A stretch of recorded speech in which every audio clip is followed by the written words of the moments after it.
Hello students, BCom third year के students के लिए एबीएसटी ग्रुप के अंतर्गत मैं आप लोगों से जो इस वीडियो में सब्जेक्ट डिस्कस कर रही हूँ वह है ऑडिटिंग एंड इंट्रोडक्शन, अंकेक्षण एक परिचय। मैं doctor Sneha Babil, assistant professor accountancy and business statistics department, government Meera girls college Udaipur Rajasthan.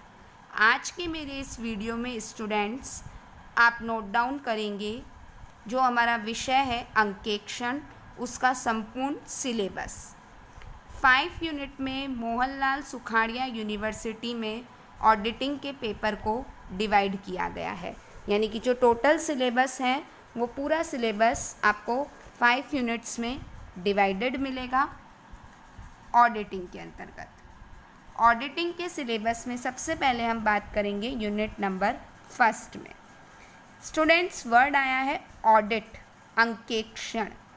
अंकेक्षण का मीनिंग क्या है?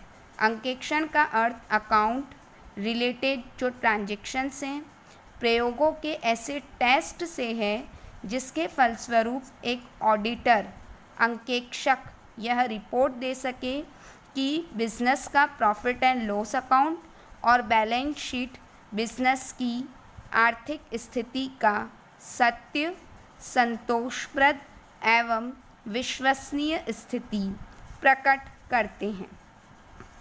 अन्य शब्दों में समस्त लेखों की जांच को अंकेक्षण कहते हैं ताकि उनसे तैयार किए गए विवरण पर विश्वास किया जा सके एवं उनको अधिकृत किया जा सके। So auditing may be defined as the examination of the books, accounts and voucher of a business with a view to ascertaining whether or not the balance sheet is properly drawn up so as to show a true and correct view of the state of affairs of the business। अतः क्या है ये auditing, अंकेक्षण है क्या? जब कोई व्यवसायी यह जानकारी प्राप्त करना चाहता है कि उसकी लेखा पुस्तकें सत्य एवं उचित स्थिति प्रकट करती हैं या नहीं, तो इसके लिए खाता पुस्तकों की जांच किसी अंकेक्षक से कराई जाती है। पूरी जांच पड़ताल के बाद अंकेक्षक, जिसे हम बोलते हैं ऑडिटर, लेखा पुस्तकों की सत्यता के संबंध में अपनी रिपोर्ट प्रस्तुत करता है और इस संपूर्ण क्रिया को क्या कहते हैं? अंकेक्षण कहते हैं। सो स्टूडेंट्स, ये मैंने आप लोगों को बताया what do you mean by an auditing. हम बार बार ये वर्ड क्या सुन रहे हैं? ऑडिटर। तो मुख्य रूप से चार्टेड अकाउंटेंट जो इंस्टीट्यूशन है, institute of chartered accountant of India, वहाँ पे जो सीए के एग्ज़ाम होते हैं जो ये इंस्टीट्यूशन कंडक्ट करता है, और जो सीए बनते हैं मुख्य रूप से वो एज अ ऑडिटर जो हैं वह अपनी सेवाएं प्रदान करते हैं। आप लोग कंपनी लॉ पढ़ के आए हैं जिसमें भारतीय कंपनी अधिनियम 1956 था। उसके पश्चात संशोधित कंपनी अधिनियम 2013 जिसे कि 1 अप्रैल 2014 से लागू किया गया है, उसमें भी अंकेक्षण कार्य और कॉरपोरेट गवर्नेंस से संबंधित कठोर प्रावधान रखे गए तथा एक ऑडिटर से यह अपेक्षा की गई है कि वह उन सभी रूल्स एंड रेगुलेशंस की पालना करेगा और पालना करवाया जाना सुनिश्चित करेगा।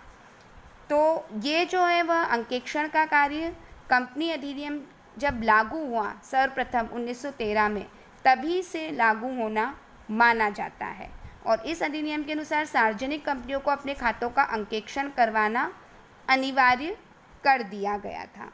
और लेखांकन कार्य में क्या है? एकरूपता लाने के लिए इंडियन एफर्ट्स भी किए गए। उसके लिए अंतर्राष्ट्रीय फेडरेशन ऑफ अकाउंट्स का जो है वह गठन किया गया है और साथ ही साथ जो अकाउंटिंग स्टैंडर्ड्स होते हैं उसी तरीके से ऑडिटिंग स्टैंडर्ड्स भी बने हैं और उन ऑडिटिंग स्टैंडर्ड्स को standards on quality control, standards on auditing जो है वह उनका नाम दिया गया है। साथ ही साथ जो स्टैंडर्ड्स ऑन ऑडिटिंग हैं, अंकेक्षण मानक हैं, वह उन सभी संस्थाओं पर लागू होंगे चाहे वे संस्थाएं लाभ अर्जित करने वाली हो या नहीं हो। तो ये हमारा ऑडिटिंग क्या है, अंकेक्षण क्या है, वो आप लोगों को मैंने इसमें इंट्रोडक्टरी पार्ट में बतलाया। ऑडिटिंग जो है वह एक व्यवसाय की पुस्तकों के लेन देनों की जांच है, जिससे कि ऑडिटर व्यवसाय के आर्थिक व्यवहारों का सत्यापन कर सकता है और उसके परिणामों के संबंध में अपनी रिपोर्ट देता है। तो यूनिट नंबर 1 में आप पढ़ेंगे ऑडिटिंग का इंट्रोडक्शन, साथ ही ऑडिटिंग का मीनिंग, ऑडिटिंग के क्या ऑब्जेक्टिव्स हैं और types of audit, scope of auditing भी इसके अंतर्गत आता है। तो ऑडिटिंग के ऑब्जेक्टिव्स जो हैं उसमें मेन और प्रिंसिपल ऑब्जेक्टिव और सब्सिडरी जो हैं वह ऑब्जेक्टिव्स रहेंगे। साथ ही साथ जो विभिन्न केसेस हुए हैं उन केसेस का भी हम रेफरेंस देंगे। अकाउंटिंग स्टैंडर्ड्स की तरह ऑडिटिंग स्टैंडर्ड्स का भी इस पूरी यूनिट में हम रेफरेंस देखेंगे। स्कोप ऑफ ऑडिटिंग में जो है वह वित्तीय विवरणों के अंकेक्षण के क्षेत्र का वर्णन किया गया है। टाइप्स ऑफ ऑडिटिंग में complete and partial audit, interim audit जिसे अंतरिम अंकेक्षण, एफिशिएंसी ऑडिट निपुणता अंकेक्षण, परफॉर्मेंस ऑडिट निष्पादन अंकेक्षण और कॉस्ट ऑडिट लागत अंकेक्षण, फिर टैक्स ऑडिट कर अंकेक्षण, मैनेजमेंट ऑडिट प्रबंध अंकेक्षण, कंटिन्यूस एंड पीरियोडिकल ऑडिट चालू एवं सामयिक अंकेक्षण। और ये जो टैक्स ऑडिट और मैनेजमेंट ऑडिट है और कॉस्ट ऑडिट है ये वापस आप अगेन आगे की यूनिट्स में भी डिटेल में पढ़ेंगे। फिर आपका आता है 2 तरीके की ऑडिटिंग होगी जिसमें इंटरनल ऑडिट है और एक्सटर्नल ऑडिट है। तो यूनिट नंबर 1 में आपको एक्सप्लेन किया जाएगा इंटरनल ऑडिट के संबंध में, जिसे हम कहते हैं आंतरिक अंकेक्षण। इंटरनल ऑडिट जो है वह बतलाया जाता है जिसमें इंटरनल कंट्रोल भी पढ़ेंगे। फिर हमारा आता है सेकंड जो पोर्शन है इस यूनिट का, दैट इज़ ऑडिट की प्रोसेस, ऑडिट प्रोग्राम, अंकेक्षण कार्यक्रम। अंकेक्षण कार्यक्रम का अर्थ अंकेक्षण प्रक्रिया को अपनाने की क्रमबद्ध योजना से है। An audit program is a flexible planned procedure of examination. एक ऑडिट प्रोग्राम क्या है? Outline of all procedure to be followed in order to arrive at an opinion concerning a client's financial statement.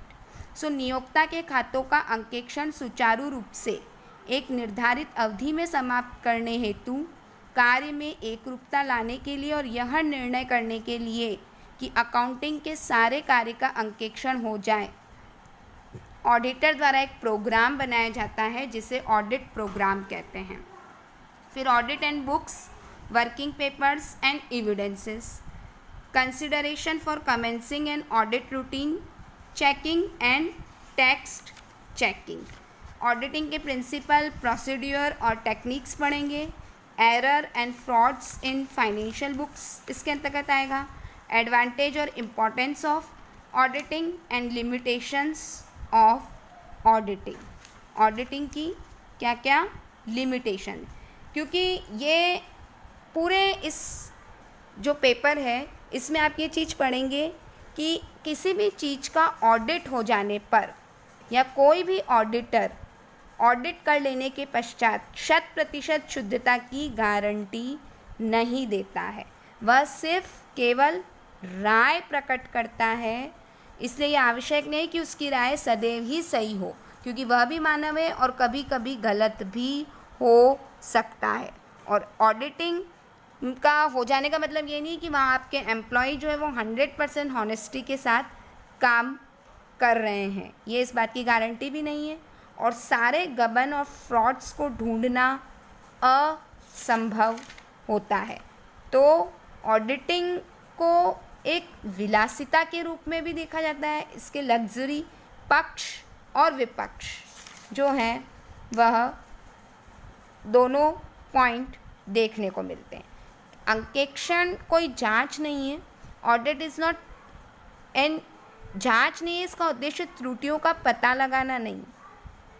It's purpose is to bring to the notice of administration in the rules and regulation irregularities and to suggest wherever possible ways and means for execution of the plans and project with greater expedition, efficiency and economy। अंकेक्षण के महत्वपूर्ण उद्देश्य अशुद्धियों और छल कपट का भी एक ऑडिटर पता लगाता है और उन्हें रोकता है। ये सब यूनिट नंबर फर्स्ट के अंतर्गत पॉइंट है जिसमें ऑडिट की नोटबुक वगैरह सब आएगी। यूनिट नंबर सेकंड में आपका आता है इंटरनल चेक सिस्टम, जिसमें इंटरनल कंट्रोल। तो इंटरनल कंट्रोल आंतरिक नियंत्रण का अर्थ नियंत्रण के उन संपूर्ण उपायों से है जो संस्था के प्रबंधकों द्वारा अपनाए जाते हैं ताकि व्यवसाय को उचित ढंग एवं नियमानुसार संचालित किया जा सके, संपत्तियों की सुरक्षा की जा सके और लेखों में जहाँ तक संभव हो सत्यता एवं विश्वसनीयता हो सके, और व्यवसाय में गड़बड़ी, अशुद्धियाँ, धोखाधड़ी एवं छल कपट आदि की संभावना कम होने की दृष्टि से जिन उपायों का उपयोग किया जाता है उसे इंटरनल कंट्रोल कहते हैं। सो इंटरनल कंट्रोल में ऑडिट प्रोसेस, वाउचिंग जिसे प्रमाणन कहते हैं, verification of assets and liability, संपत्तियों और दायित्वों का सत्यापन। So internal control is the best regarded as indicating the whole system of control, financial or otherwise, established by the conduct of a business, including internal check, internal audit and other form of control. So internal control में internal check और internal audit जो है वह include होती है। साथ ही साथ आंतरिक निरीक्षक की जो सीमाएं हैं वो भी होगा। प्रमाणन वाउचिंग क्या है? प्रविष्टियों के समर्थन में प्रलेख साक्ष्यों की जांच करने से। Vouching consist of comparing entries in the books of accounts and documentary जो है वह एविडेंस। फिर हम बात करते हैं सत्यापन एवं मूल्यांकन, वेरिफिकेशन एंड वैल्यूएशन। तो वेरिफिकेशन का अर्थ बैलेंस शीट की मदों की विद्यमानता, स्वामित्व एवं मूल्यों की जो है वह जाँच करना है। यूनिट नंबर थर्ड के अंतर्गत ऑडिट ऑफ लिमिटेड कंपनीज आया है, जिसमें कंपनी के ऑडिटर का appointment, power, duties and liabilities. तो मैंने आपको ये कहा है कि कंपनी अधिनियम 2013 लग गया है, उसकी सेक्शन 141 सबसेक्शन 3 के अंतर्गत एक डिस्क्वालिफिकेशन ऑफ कंपनी ऑडिटर दे रखी है, और कंपनी अधिनियम 2013 और चार्टेड अकाउंटेंट अधिनियम 1949 में दिए गए प्रावधानों के अनुसार एक चार्टेड अकाउंटेंट ही ऑडिटर के रूप में नियुक्त होने के लिए माना जाएगा, जो मैंने आपको कहा था।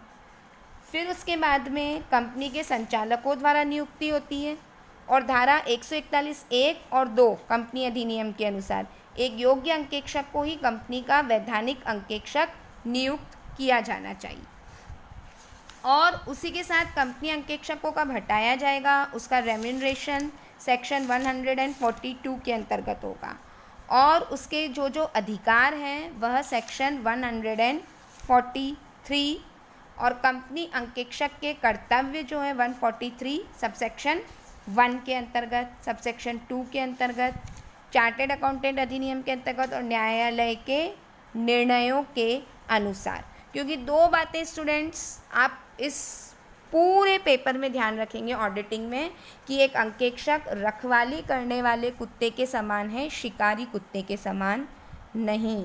ये नहीं कि वो हर चीज़ में वो घबन ही सोच के काम शुरू करेगा, ऐसा वो नहीं करेगा। वो शिकारी कुत्ता नहीं है, वो रखवाली करने। और अंकेक्षक एक बीमक नहीं है कि वह चिट्ठे की सत्यता की गारंटी नहीं देता, जो मैंने आपको पहले भी कहा था। ये हमने पढ़ा कि N auditor is watching and not a blood bound.